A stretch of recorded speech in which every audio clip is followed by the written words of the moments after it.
আসসালামু আলাইকুম সবাইকে। শুরু করতে যাচ্ছি বাইজি কন্যা উপন্যাসের 9 এবং 10 নম্বর পর্ব। 5 ফুরন গৃহে বড়সড় ঝড় বয়ে যাচ্ছে। বাগানে ঘটে যাওয়া ঘটনার পরপরই প্রেশার বেড়ে যায় প্রেরণার। খবর পেয়ে 5 পুত্রই ছুটে আসে। গৃহের সবচেয়ে বড় কক্ষের রাজকীয় বিছানায় সজ্জায়িত রয়েছে প্রেরণা। তার পাশে বসে আছে অরুণা আর শবনম। জেবা রোমানা দুজনেই মাথার কাছে দাঁড়িয়ে আছে। মুনতাহা শারীরিকভাবে এতটাই অসুস্থ যে শাশুড়ির কক্ষে আসারও সাধ্য হয়নি তার। সাধ করে ভাইয়ের মেয়েটাকে মেজো ছেলের বউ করে এনেছিল প্রেরণা, কিন্তু ছেলে দ্বারা ভাতিজির এমন দুর্দশা হবে কল্পনারও বাইরে ছিল। এই গৃহে প্রণয়ের পর প্রেরণা যদি নিখুঁতভাবে কারো প্রতি দুর্বল হয়ে থাকে, সে হলো মুনতাহা। তাই তার অসুস্থতায় মুনতাহা তাকে দেখতে এলেও যতটা আদরের থাকবে, না এলেও ঠিক ততটাই আদরের থাকবে। পল্লব পলাশ কক্ষের ভিতরেই অত্যন্ত রাগান্বিত হয়ে দাঁড়িয়ে আছে। অঙ্গন বেশ বিচলিত হয়ে বসে আছে প্রণয়ের পাশে। বারবার জিজ্ঞেস করছে, ভাই মায়ের কিছু হবে না তো? উত্তরে প্রণয় বলল, না কিচ্ছু হবে না, আমি আছি তো। প্রণয়ের কথা শুনে সকলেই স্বস্তি পেল। রঙ্গন এসে বাচ্চাদের মতো মাকে বলল, আম্মা আপনি অসুস্থ হলে আমার খুব কষ্ট হয়। প্রণয় রঙ্গনের মাথায় হাত বুলিয়ে বলল, ঠিক হয়ে যাবে, তোরা এত টেনশন নিস না, আম্মাকে একটু ঘুমাতে দে, এখন যা, বাইরে যা। ধীরে ধীরে কক্ষ খালি হতে শুরু করলো। পলাশ কক্ষ হতে বেরোতে বেরোতে পল্লবকে বলল, ওই বেশ্যার ঝিরা যেমন অবস্থা করব না। এটুকু শুনতে পাওয়া মাত্রই সকলের অন্তরাত্মা কেঁপে উঠল। কক্ষের বাইরে রোমানা অঙ্গনের দিকে কাঁদো কাঁদো দৃষ্টিতে তাকালো। অঙ্গন তার পাশে এসে মৃদু কণ্ঠে বলল, রোমানা তুমি এত পেনিক হইও না, বাদ দাও না, আমরা এসব নিয়ে হাজার পেনিক হয়েও লাভ নেই তো। শবনম রোমানার হাত চেপে ধরে সরে গেল সেখান থেকে। অঙ্গনও মাথা নিচু করে চলে গেল। জেবা পল্লবের পিছু পিছু যেতে যেতে বলল, এই শুনুন না, আজ কিন্তু আমি আপনার অপেক্ষায় থাকবো।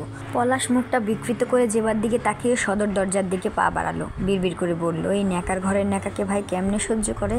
আমি হলে এক রাতে ওর ন্যাকামি ঘুচিয়ে দিতাম। বড় ভাইয়ের বউ বলে দাঁতে দাঁত চেপে সহ্য করতে হচ্ছে এটাকে। আপাতত খুকিকে শায়েস্তা করা যাক। সকলে চলে যাওয়ার পর ঠায় দাঁড়িয়ে রইল শুধু প্রণয় আর রঙ্গন। রঙ্গনের মুখটা ভীষণ থমথমে হয়ে আছে, আর প্রণয়ের চোয়াল জোড়া ক্রমাগত দৃঢ় থেকে দৃঢ় হচ্ছে। কারণ সকালবেলা ঘটে যাওয়া ঘটনার পুরোটাই সে জানতে পেরেছে রোমানার কাছে। সবটাই অবগত রঙ্গন নিজেও। আর এই মুহূর্তে দুই ভাই একই বিষয়ে সূক্ষ্ম এক চিন্তায় বিভোর। কয়েক পল পিনপতন নীরবতা পালন করে দু ভাই দুজনের দিকে তাকালো। দৃষ্টিতে দৃষ্টি মিলন হতেই অত্যন্ত গম্ভীর কণ্ঠে প্রণয় বলল, আমি যা ভাবছি তুইও কি তাই ভাবছিস রঙ্গন? ভাই, আমি নূরকে মেজো ভাইয়ার থেকে বাঁচাতে চাইছি।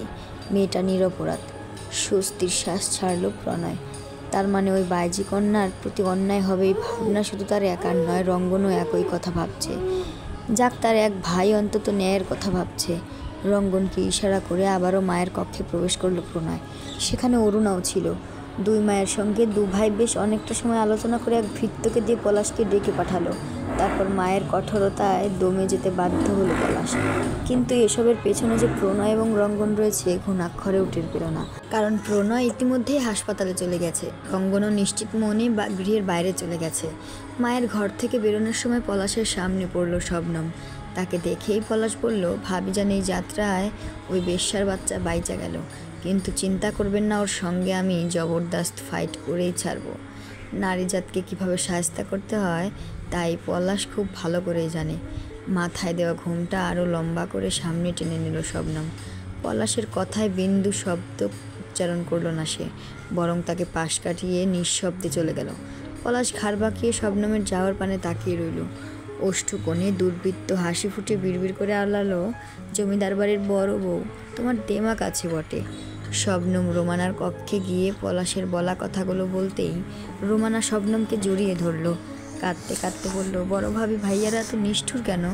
যতদিন অর্থ আছে, যতদিন ক্ষমতা আছে, যতদিন ওদের শরীরে দম আছে, ততদিন ওরা নিষ্ঠুরতা করবেই। জানো, আমি খুব করে চাই ওরা এ দুনিয়া থেকে নিঃশেষ হয়ে যাক, নয়তো ওদের এমন পরিণতি হোক যে স্বয়ং ইবলিশও ওদের পরিণতি দেখে ভয় পাবে। রোমানা আঁতকে উঠল। নিজ হস্ত দ্বারা শবনমের মুখ চেপে ধরে বলল, এমন কথা বলো না বড় ভাবি, ওরা যে আমাদের আপনজন। তুমি বুঝবে না বোন, আমার যন্ত্রণাটা তুমি বুঝবে না। ওই পল্লব চৌধুরী আমার স্বামী, তবু আমি চাই ওর বিনাশ হোক। আত্মহত্যা যদি পাপ না হতো অনেক আগেই আত্মহত্যা করতাম। মানুষকে হত্যা করা যদি পাপ না হতো আমার স্বামীকে নিজ হাতে খুন করতাম। আফসোস দুটোই মহাপাপ। তাই অপেক্ষায় আছি ওদের বিনাশ ঘটার, অপেক্ষায় আছি আমার স্বামীকে ধ্বংস হতে দেখার। ইহকাল না হোক পরকালে যেন চোখের সামনে ওকে শাস্তি পেতে দেখতে পারি। বাইজি গৃহ। মান্নাতকে জড়িয়ে ধরে নিঃশব্দে কাঁদছে শারমিন বাইজি। এ প্রথম শাহিনুরের কোমল মসৃণ দেহে হাত তুলেছে সে। একের পর এক কাঁচা কঞ্চির করাঘাতে মেয়েটার শরীরের বিভিন্ন স্থানে রক্তিম দাগ পড়ে গেছে, ফুলে ফেপে উঠেছে এক একটা দাগ। পা থেকে মাথা অবধি এক নাগারে আঘাত পেতে পেতে যখন মেয়েটা শরীর ছেড়ে দিয়ে ভূমিতে লুটিয়ে পড়ল, তৎক্ষণাৎ থেমে গেল শারমিন। দু হাতে নিজের মুখ চেপে ধরে দৌড়ে গেল নিজ কক্ষে। যাওয়ার আগে ভৃত্য রেশমাকে আদেশ করে গেল শাহিনুরকে যেন সর্বোচ্চ গহীন কক্ষটাতে তালাবদ্ধ করে রাখা হয়। না এক গ্লাস পানি, না কোনো ওষুধ, একটাও যেন না দেওয়া হয় তাকে। শারমিন বাইজির এই কাঠিন্যতা সকলকে বক্ষস্থলে ভয়ঙ্কর কম্পন ধরিয়ে দিল। নিজ মেয়ের প্রতি এ প্রথম এই রূপ কাঠিন্যতা দেখে সকলের অন্তরাত্মা কেঁপে উঠল। কোনো সারা শব্দ না করে ঠাই করে এক জায়গায় কেউ দাঁড়িয়ে আবার কেউ বসে রইল। রেশমা আর সখিনা মিলে নূরকে গোপন কক্ষে রেখে এলো। সখিনা ঠিক গোপনে এক গ্লাস পানি দিয়েছিল শাহিনুরকে, কিন্তু সে আহত কণ্ঠে বলেছে, আমার আম্মা আমাকে পানি দিতে না করেছে সখী, এই পানি আমি খাবো না, চলে যা তুই। আমার আম্মা যে পর্যন্ত আমাকে ক্ষমা না করবে সে পর্যন্ত আমি পানিও স্পর্শ করব না। পলাশ চৌধুরীর ক্ষিপ্ত মনোভাব সম্পর্কে ঠিক জেনে গেছে শারমিন, তাই সে সিদ্ধান্ত নিয়েছে যত তাড়াতাড়ি সম্ভব অলিউর চৌধুরীর সঙ্গে কথা বলবে এবং তার মেয়েকে নিরাপত্তা দিয়ে এই অভিশপ্ত গৃহ থেকে মুক্ত করবে। অলিউর চৌধুরী ব্যবসার কাজে ঢাকা গিয়েছে, তাই একটি চিঠি লিখতে বসলো শারমিন। পাঁচফোড়ন গৃহে টেলিফোন ব্যবস্থা থাকলেও বাইজি গৃহে তা নেই, তাই যোগাযোগ করার মাধ্যম হিসেবে রয়েছে চিঠি। চিঠি লেখা শেষ করে ঝবরুদ্দিনকে দিয়ে সেই চিঠি পাঠিয়ে দিল শারমিন। তারপর শুষ্ক মুখে গিয়ে বসলো মান্নাতের পাশে। বলল, সখী যা না মেয়েটাকে একটু দেখে আয়। এই বাটিতে ওষুধ বেঁধে দিছি, যেখানে যেখানে আঘাতের চিহ্ন দেখবি সেখানে সেখানে লাগিয়ে দিবি। শারমিনের ক্রন্দনরত কণ্ঠস্বর শুনতে পেয়ে তার দিকে তাকালো মান্নাত। বলল, তুমিও চলো, যাই মেয়েটাকে দেখে আসি, তোমাকে পেলে একটু শান্তি পাবে। শরীরটা নিশ্চিত খারাপ করেছে, এইভাবে আঘাত কি আর সহ্য করতে পারে? এতটা কঠোর না হলেও পারতে। চোয়াল জোড়া শক্ত হয়ে উঠল শারমিনের। বলল, যে সাহসটা আজ ও দেখিয়েছে তার জন্য কত ভয়ঙ্কর পরিণতি অপেক্ষা করছে জানিস? ওর ভুলটা কোথায় জানিস? এই গৃহ থেকে একা একা বের হওয়াটাই ওর বড় ভুল, সেটার শাস্তিই দিয়েছি। আর রইল জমিদার গিন্নিকে না বুঝে সঠিক জুতো মারা, এটার জন্য তো আমি গর্বিত। আমি সহ্য করতে পারবো না ওর আঘাতের চিহ্নগুলো। তুই যা, মেয়েটার সঙ্গেই থাক আজকে, আমি একটু পর আসছি। দ্বারের বাইরে বসেই রাতটা কাটিয়ে দিব। ওকে যেন বলিস না আমি ওখানে আছি, তাহলে ওর অভিযোগগুলো শুনতে পারবো না। কিন্তু কি অদ্ভুত তাই না, নিজের হাতে আঘাত করেছে অথচ নিজ চোখে সে আঘাতের চিহ্ন দেখলে সহ্য করতে পারবে না। মায়েরা হয়তো এমনই হয়। দীর্ঘশ্বাস ছেড়ে মান্নাত বলল, আচ্ছা আমি কাপড়টা পাল্টেই যাচ্ছি। বিদঘুটে অন্ধকার কক্ষের মেঝেতে শুয়েছিল শাহিনুর। এমন সময় জানালায় কে যেন ঠক ঠক শব্দ করলো। ফিসফিস কণ্ঠে দুবার উচ্চারণ করলো, নূর নূর। সচকিত হয়ে দুর্বল দেহে উঠে দাঁড়ালো শাহিনুর। ব্যথায় শরীরটা জ্বালা করছিল, টনটন করছিল, তবুও কয়েক কদম এগিয়ে জানালা খুলে ভয়াকাতুর স্বরে বলল, তুমি কে? আমি রঙ্গন, তোমার বাঁশিওয়ালা। অকস্মাৎ কেঁদে ফেলল শাহিনুর। অস্থির চিত্তে ক্রন্দনরত কণ্ঠে বলল, বাঁশিওয়ালা তুমি এসেছো? পরক্ষণে কি যেন ভেবে শিউরে উঠল শাহিনুর। অকস্মাৎ জানালা বন্ধ করে দিয়ে সমানে আয়াতুল কুরসি পাঠ করতে শুরু করলো। একবার আয়াতুল কুরসি পাঠ শেষ করে কাপা কণ্ঠে অনবরত বলতে লাগলো, তুমি শয়তান, তুমি শয়তান। বাঁশিওয়ালা এখানে কখনো আসে না, তুমি আমাকে ফাঁকি দিতে এসেছো। আমি সব বুঝে গেছি, তুমি শয়তান। ভালো মানুষদের শুধু ভয় দেখাও, তুমি শয়তান। মুখের সামনে এভাবে জানালা বন্ধ করায় কিঞ্চিত অপমানবোধ হলেও শাহিনুরের বোকা বোকা কথা শুনে হেসে ফেলল রঙ্গন। বিড়বিড় করে বলল, হায় কপাল, এই মেয়ে তো আমাকে সোজা শয়তান বানিয়ে দিল। তারপর গলা খাকারি দিয়ে শাহিনুরকে শুনে শুনে বলল, নূর তুমি আমার মতো শান্তশিষ্ট ভদ্র ছেলেটাকে শয়তান বলতে পারলে? শাহিনুর এবার ভয়ে জড়সড় হয়ে মেঝেতে বসে পড়ল। কম্পিত গলায় বেশ শব্দ করে আরও দুবার আয়াতুল কুরসি পাঠ করলো। রঙ্গন কপট রাগ দেখিয়ে বলল, আরে নির্বোধ বালিকা, শয়তান এতবার আয়াতুল কুরসি শোনার জন্য এখানে দাঁড়িয়ে থাকে না। আমি নিষ্পাপ ফেরেশতার ন্যায় একজন সুবদ্ধ যুবক, তোমার বাঁশিওয়ালা আমি। ট্রাস্ট মি, মানে বিশ্বাস করতে পারো আমাকে। ওপাশ থেকে নূর বলল, শয়তানরাই তো অনেক লম্বা হয়, তুমি যদি বাঁশিওয়ালা হও কিভাবে এত উঁচুলো জানালা নাগাল পেলে? কি জ্বালায় পড়লাম নূর, আমি কত কাঠঘর পেরিয়ে এই মই সংগ্রহ করে তোমার কাছে এলাম, আর তুমি এইভাবে আমাকে সন্দেহ করছো? না হয় তুমি আহামরি সুন্দরী তাই বলে এত দেমাক দেখাতে হবে? শোনো বালিকা, আমিও কিন্তু কম সুন্দর নই, আমাদের বিশ্ববিদ্যালয়ের রং ঢং মাখা মাইয়াগোর ক্রাশ আমি। রঙ্গনের কথা শুনে ধরফরিয়ে উঠে জানালা খুলে দিল শাহিনুর। ড্যাব ড্যাব করে তাকিয়ে অবাকাঙ্ক্ষিত কণ্ঠে বলল, সত্যি তুমি এসেছো? সত্যি, তোমাকে ছুঁয়ে বললাম। শাহিনুরের হাতে হাত ছুঁয়ে দিতে আতঙ্কে উঠে হাত সরিয়ে নিল শাহিনুর। বলল, আমাকে ছুঁয়ো না বাসিওয়ালা, বুকের ভিতর ভয় করে। বুকের ভিতর আবার কিভাবে ভয় করে? ভাবতে আশ্চর্য হয়ে হেসে ফেলল রঙ্গন। বলল, ভয় নেই নূর, তুমি ভয় পেও না। তুমি আমার সঙ্গে চলো, হাসপাতালে নিয়ে যাব তোমাকে।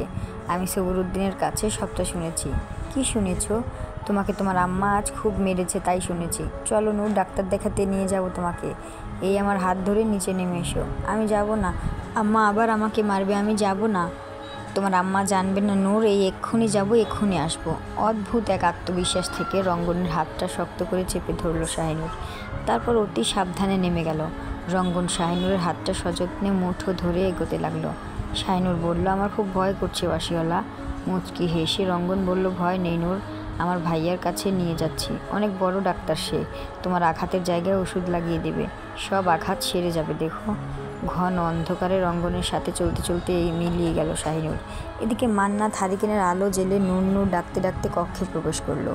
পুরো কক্ষে নূরের কোনো অস্তিত্ব না পেয়ে ভয়ে শিউরে উঠল সে। ধপ করে বসে কেঁদে দিল। দিশেহারা হয়ে সব বলল, সখীকে কি জবাব দেবো আমি? কোথায় চলে গেল নূর? রাতের খাবার সেরে গায়ে জড়ানো শার্টটা খোলার সময় শার্টের পকেট থেকে শিউলি আর বকুল ফুলের সংমিশ্রণের অদ্ভুত এক ঘ্রাণ নাকে এলো প্রণয়ের। বক্ষস্থলে তৈরি হলো সূক্ষ্ম এক ব্যথা, যে ব্যথার অন্তর ঠিক কোথায় জানা নেই তার। ধীর গতিতে পকেট থেকে এক মুঠো ফুল বের করলো। তারপর সে ফুলগুলোতে নাক ছুঁয়ে লম্বা এক শ্বাস নিল। তাচ্ছিল্য সহকারে বিড়বিড় করে বলল, এই ফুলগুলো এক বাইজি কন্যার হাতের স্পর্শ রয়েছে, এই ফুলগুলো এক বাইজি সন্তানের পায়ের স্পর্শ রয়েছে। সবটা জেনেও তুমি এই ফুলকে তোমার বক্ষে স্থান দিয়েছ, সবটা জেনে তুমি এগুলো স্পর্শ করেছ, তৃপ্ত চোখে দেখছো, প্রশান্তির নিয়ে ঘ্রাণ নিচ্ছ। ছি, কত বড় অধঃপতন তোমার জনাব প্রণয় চৌধুরী। নিজে নিজেকে তাচ্ছিল্য করা অদ্ভুত, তাই না? প্রণয় চৌধুরী মানুষটাই অদ্ভুত চরিত্রের। তার স্বভাবে কখনো মন বলবে, ইস মানুষটার চরিত্র কি অপরূপ। আবার কখনো মন বলবে, ছি মানুষটা তো নির্দয় কেন, মানুষটা এত স্বার্থপর কেন। তার চারিত্রিক বৈশিষ্ট্য দেখে অনেকে ভুলেই যাবে স্বার্থের এই পৃথিবীতে নিঃস্বার্থতাই বড় আশ্চর্যিত।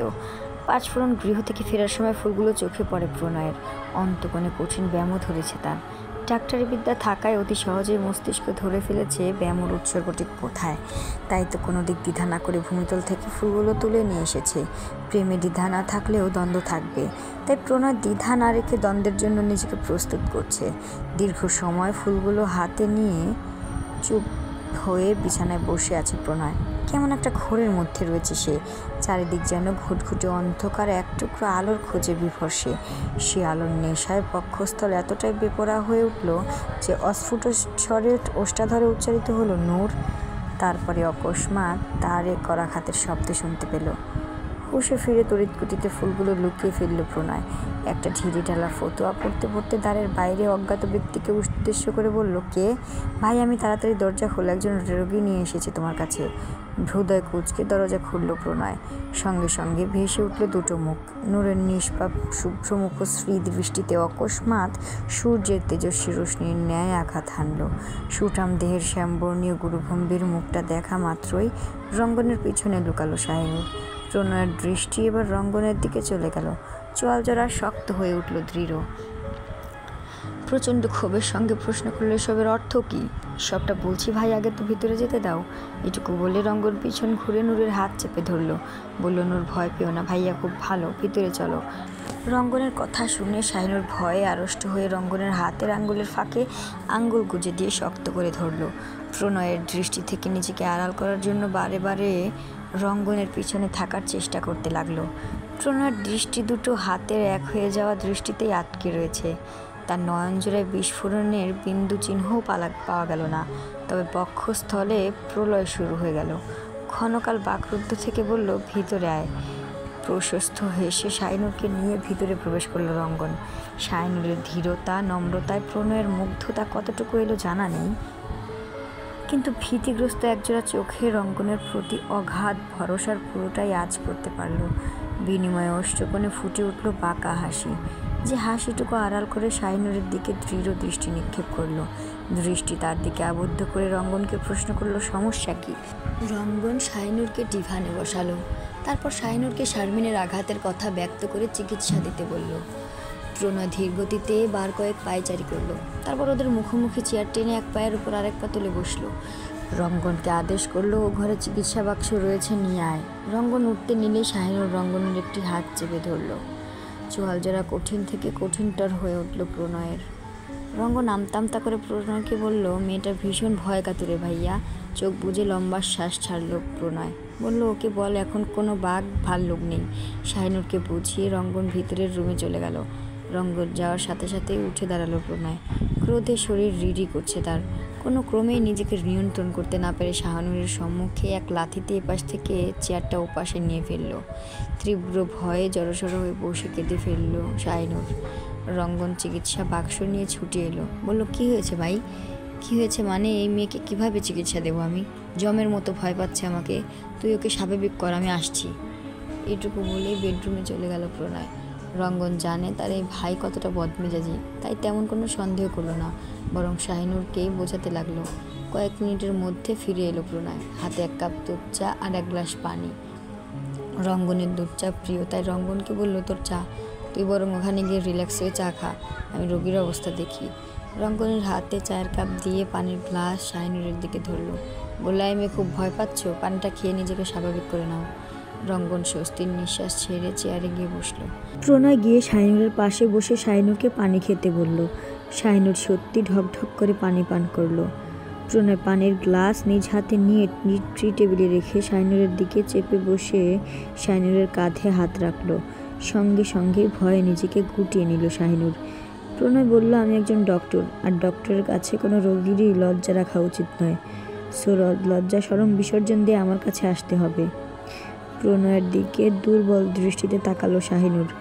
অগাধ ভয়ের সঙ্গে খানিকটা লজ্জিত হয়ে আরেকটু সরে গেল। কেমন যেন দুর্বল লাগছে তার, মাথাটা ঝিমঝিম করছে, শরীরের ভার ছেড়ে দিতে ইচ্ছে করছে।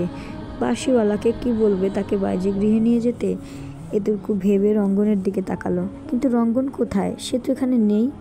নেতিয়ে পড়া দৃষ্টিতে এবার প্রণয়ের দিকে তাকালো শাহিনুর। প্রণয়ের অধরে দুর্বৃত্ত হাসির ঢল নেমেছে যেন। এটুকু দেখেই ডিভানে গুটিসুটি হয়ে শুয়ে পড়ল শাহিনুর। তলিয়ে গেল নিবিড় তন্দ্রায়। প্রণয় স্বল্প পরিমাণ সময়ও নষ্ট করল না। তড়িৎ গতিতে শাহিনুরকে কোলে তুলে নিজের বেডরুমে গিয়ে দরজা লক করে দিল। বদ্ধ ঘরে একজন ডাক্তার হিসেবে নিজের পুরো দায়িত্ব পালন শেষে বড্ড মুশকিলে পড়ে গেল প্রণয়। জমিদারের 4 পুত্রদের যেমন নারী শরীর মুখস্থ, তেমনি নারীদের সকল বিষয়ে বেশ ভালো মতো অবগত, কিন্তু প্রণয় চৌধুরী নারীদের সকল বিষয়ে একেবারেই জ্ঞাত নয়, যেমনটা সে এই মুহূর্তে বুঝতে পারছে না। কিছুক্ষণ পূর্বে শাহিনুরের দেহচ্যুত করা শাড়িটি পুনরায় পরাবে কি করে? উপায় অন্তর না পেয়ে কোনো রকম শাড়িটা শাহিনুরের গায়ে পেঁচিয়ে দিল। যদিও নিষিদ্ধ চাওয়াতে মন মস্তিষ্ক অবশ হয়ে আসছিল, কিন্তু ফুলের মতো পবিত্র মুখশ্রী তুলোর অধিক নির্মল শরীরটার প্রতি সীমাহীন সম্মান স্নেহের বশীভূত হয়ে কিছুই পারল না সে। ঠিক এই কাজ একটা জায়গাতেই হয়তো নিপুণভাবে প্রমাণিত হয় সে জমিদারের বাকি পুত্রদের চেয়ে আলাদা, ভীষণ আলাদা। শাড়িতে পেঁচানো ঘুমন্ত শাহিনুরকে দেখে প্রণয়ের দুর্বৃত্ত হৃদয়ে বেজে উঠল, বাহ প্রণয় চৌধুরী, বাহ! জীবনে প্রথমবার কোনো নারীর কাপড় খুললে অথচ পরাতে সক্ষম হলে না। যাক, জমিদার বংশের অন্তত এই একটি ধারা বজায় রাখলে। জমিদার পুত্ররা শুধু নারীদের কাপড় খুলতেই জানে, পরাতে জানে না। আপন মনেই হেসে ফেলল প্রণয়। শাহিনুরকে আবারও পাজা কোলা করে নিয়ে রুম ছেড়ে বেরিয়ে পাশের ঘরে উকি দিল, যে ঘরে বেঘরে পড়ে ঘুমাচ্ছে রঙ্গন। অতি কৌশলে তখন চা আর পানির মধ্যে ঘুমের ওষুধ মিশিয়েছিল, যার ফলশ্রুতিতে দুজনেই বেঘরে ঘুমাচ্ছে। ভাবতে বাঁকা হেসে বিড়বিড় করে প্রণয় বলল, ডিয়ার ব্রাদার, 12 ঘন্টার আগে তোমার এই ঘুম কাটছে না? তারপর শাহিনুরের পবিত্র মুখশ্রীতে দৃষ্টি নিক্ষেপ করে বলল, তুমি শুধু অতি সুদর্শনীই নও, তুমি এক মায়াবিনীও বাইজি কন্যা। কেউ তোমার রূপে দগ্ধ হচ্ছে, কেউ বা তোমার মায়ায় জড়িয়ে যাচ্ছে। কারো হৃদয়ে তোলপাড় সৃষ্টি করছে তোমার সরলতা, কারো মস্তিষ্ক বিগড়ে দিয়েছে তোমার অবুঝ প্রতিবাদী স্বর। এক তুমির অগণিত প্রার্থীদের এক আমিই পরাজিত করব মনোহারিণী।